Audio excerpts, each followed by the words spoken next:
Un choix est un acte de sélection ou de décision face à deux ou plusieurs possibilités.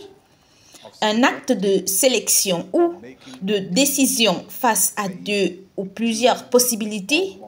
En d'autres termes, vous ne pouvez pas faire de choix si tout ce que vous avez est de l'unicité. Trois grands choix que vous devez faire dans votre vie. Ce sont les trois premiers choix qu'Adam devait faire. Quand Dieu a créé Adam, il devait faire trois choix importants.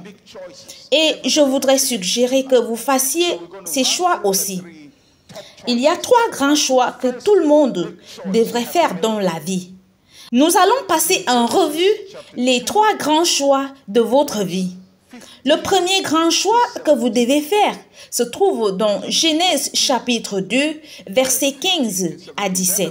Au verset 15, il dit « Alors le Seigneur Dieu prit l'homme et le plaça dans le jardin d'Éden pour le cultiver et pour le garder. » Au verset 16, il dit « L'Éternel Dieu donna cet ordre à l'homme, tu ne pourras manger de tous les arbres du jardin. » Verset 17, « Mais tu ne mangeras pas de l'arbre de la connaissance du bien et du mal, car le jour où tu en mangeras, tu mourras. » De ces trois versets bibliques que nous venons de lire, nous tirons le premier choix important que tout le monde devrait faire. Alors, le premier choix important est de choisir ce que l'on se nourrit avec. Choisir ce de quoi vous vous nourrissez. Dieu a créé l'homme à son image, mais il faut choisir de quoi l'on se nourrit. Adam avait le choix de déterminer de quoi il allait se nourrir, soit de l'arbre de vie, c'est-à-dire se nourrir de la vie, ou de se nourrir du bien et du mal. Maintenant, quand la Bible parle de se nourrir ici, ce n'est pas seulement de la nourriture pour le corps, mais se nourrir ici, c'est ce que vous permettez dans votre système. Vous devez choisir ce que vous permettez dans votre système. Les mots que tu laisses entrer dans ton système, tu dois choisir ce que tu entends, tu dois choisir ce que tu lis, tu dois choisir les mots avec lesquels tu entres en contact. Et si tu te nourris de haine, tu seras haineux. Si tu te nourris de peur, tu seras peureux. Si tu te nourris de luxure, tu seras luxurieux. Si tu te nourris d'amour, tu seras aimant. Si tu te nourris de la foi, tu auras la foi. Si tu te nourris d'un régime de sainteté, tu seras saint. Donc, tu dois choisir ce dont tu te nourris avec. Rien ne sera forcé dans ton système. Le deuxième grand choix qu'Adam devait faire était celui de choisir comment appeler les choses qui viennent vers lui. Tu dois choisir ce que tu manges. Tu dois choisir comment appeler les choses qui viennent vers toi. Genèse chapitre 2, verset 19. L'Éternel Dieu forma de la terre tous les animaux des champs et tous les oiseaux du ciel. Et il les fit venir vers l'homme pour voir comment il les appellerait, afin que tout être vivant portât le nom que lui donnerait l'homme. Adam n'a pas créé les conditions, il n'a non plus créé d'animal. Il est juste là pour s'occuper de ses affaires. Et Dieu a disposé ces animaux devant lui et il lui a dit, si tu appelles celui-ci éléphant, ça ce sera son nom. Si tu appelles celui-ci antilope, c'est ça son nom. Quel que soit le nom que tu attribueras à ces animaux, ce sera leur nom pour toi. Tu peux choisir comment appeler les choses qui se présentent à toi dans la vie. Dans la vie, il y a des choses qui se présentent à toi dont tu n'as pas de contrôle. Tes parents, par exemple, qui t'ont mis au monde, tu n'as pas choisi tes parents, mais tu dois choisir comment les appeler. Tu ne peux pas contrôler ta nationalité dans une très large mesure, mais tu dois déterminer comment l'appeler. Il y a des choses qui peuvent arriver sur ton chemin. Ça peut être des problèmes, ça peut être une tragédie, ça peut être une difficulté, mais c'est à toi de déterminer comment l'appeler. Quand j'étais un jeune garçon, à l'âge de 15 ans, ma mère est morte. Et l'année suivante, à l'âge de 16 ans, mon père également est mort. J'ai dû choisir comment je m'appellerai. Si je m'appelle orphelin, je vais être orphelin pour toute ma vie. Si je m'appelle un homme au cœur de Dieu, je vais poursuivre le cœur de Dieu pour tout le reste de ma vie. Si vous perdez votre travail et que vous vous appelez chômeur, c'est comme ça que vous vous décrivez et il en sera ainsi. Vous pouvez perdre votre travail, vous pouvez perdre de l'argent, vous pouvez vivre une tragédie. Mais quoi qu'il arrive, vous avez le choix de l'étiqueter parce que l'étiquette que vous mettez sur vos expériences marquera vos expériences dans votre mémoire et dans votre vie. Vous avez des choix d'attribuer des noms aux choses qui viennent vers vous. Abraham a reçu l'ordre de sacrifier son fils Isaac. Il a décidé de changer l'étiquette de cette instruction. Il a dit, je vais à la montagne pour adorer le Seigneur. Le garçon et moi, nous rentrerons. Quelqu'un d'autre aurait dit, bien, ça c'est le dernier jour de ta vie, Isaac. Nous allons à la montagne et tu ne verras plus papa, tu ne verras plus maman. Dis au revoir au chien parce que tu ne reviendras plus au chien. Mais il a dit, nous y allons et nous reviendrons. Que quelqu'un dise, j'ai le choix. Si tu appelles ton mariage une prison, il sera une prison pour toi. Si tu appelles ton mari un tigre, il se jettera sur toi. Si tu appelles ta femme une sorcière, elle se nourrira de toi.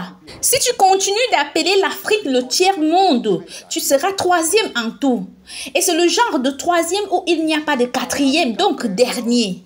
Et le troisième choix qu'Adam devait faire était de choisir qui accueillir dans sa vie. Vous choisissez qui vous accueillez dans votre vie. Genèse chapitre 2, versets 21 à 23. Au verset 21, il dit, alors l'Éternel Dieu fit tomber un profond sommeil sur l'homme qui s'endormit. Il prit une de ses côtes et renferma la chair à sa place. Au verset 22, il dit, l'Éternel Dieu forma une femme de la côte qu'il avait prise de l'homme et l'amena vers l'homme. Verset 23, et l'homme dit, voici cette fois celle qui est os de mes os et chair de ma chair. On l'appellera femme parce qu'elle a été prise de l'homme.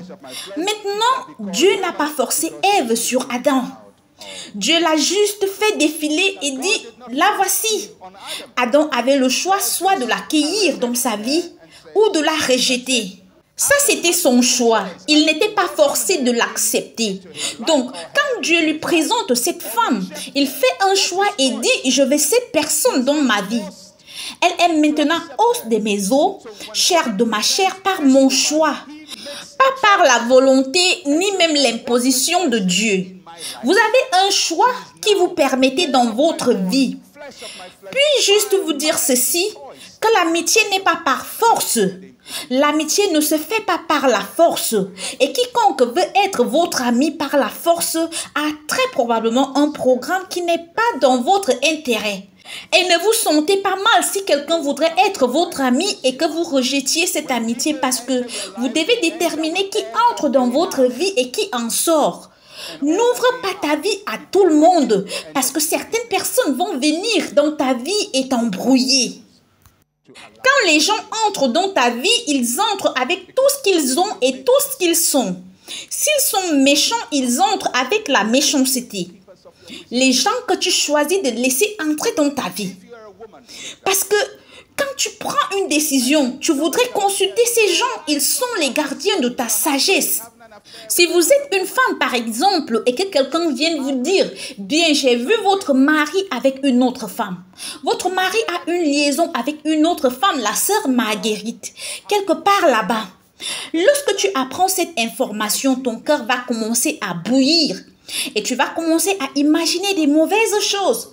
Alors, toutes sortes de mauvaises idées vont te venir à l'esprit. Je vais faire face à Marguerite et je vais lui pulvériser du piment dans les yeux. Et je vais lui donner des sales claques. Vous savez, toutes sortes d'idées traversent votre esprit. Et vous les méditez parce qu'ils ont dit que Marguerite a une liaison avec votre mari. Vous n'avez aucune preuve. Mais c'est ce que vous avez entendu parce qu'après avoir médité toute votre colère, vous allez rebondir sur votre idée avec qui vous avez autorisé dans votre vie. Vous allez donc demander à quelqu'un qui vous est proche et lui dire, j'aurais appris que mon mari fait ceci et j'ai entendu que Marguerite en est responsable. Que dois-je faire maintenant? Si cette personne n'est pas assez intelligente, elle va te dire, allons-y ensemble et donnons-lui une bonne raclée. En ce moment-là, vous avez décidé de votre destin. Si tu parles à une autre personne et que cette personne te dise, au fait, as-tu fait une enquête? As-tu vérifié cette information? Peux-tu essayer d'avoir un autre point de vue? La personne qui vous dit cela vous aidera à réfléchir. Ce pourrait être vrai comme ce pourrait ne pas l'être. Mais maintenant, vous avez quelqu'un qui vous a donné la sagesse de traiter cette information correctement. Vous devez choisir qui entre dans votre vie et qui en sort. Si tu es une personne colérique, n'aie pas de personne colérique autour de toi. C'est une mauvaise combinaison, tout comme le pétrole et le feu. Si tu es caractériel, allie-toi à une personne pondérée. Si tu es pondéré, trouve-toi quelqu'un de plus agressif dans la vie. Parce que si tout le monde autour de toi est pondéré, au moment où tu as une idée, ils vont te dire ça, non, je ne pense pas que ça va marcher. Je ne pense pas que ça va marcher. Parce que tous tes amis ont peur de prendre un risque. Alors tu dois choisir qui tu fais entrer dans ta vie. Adam a choisi une femme, l'opposé, pas un autre homme dans sa vie. Et dans le sens physique du terme, c'est bien.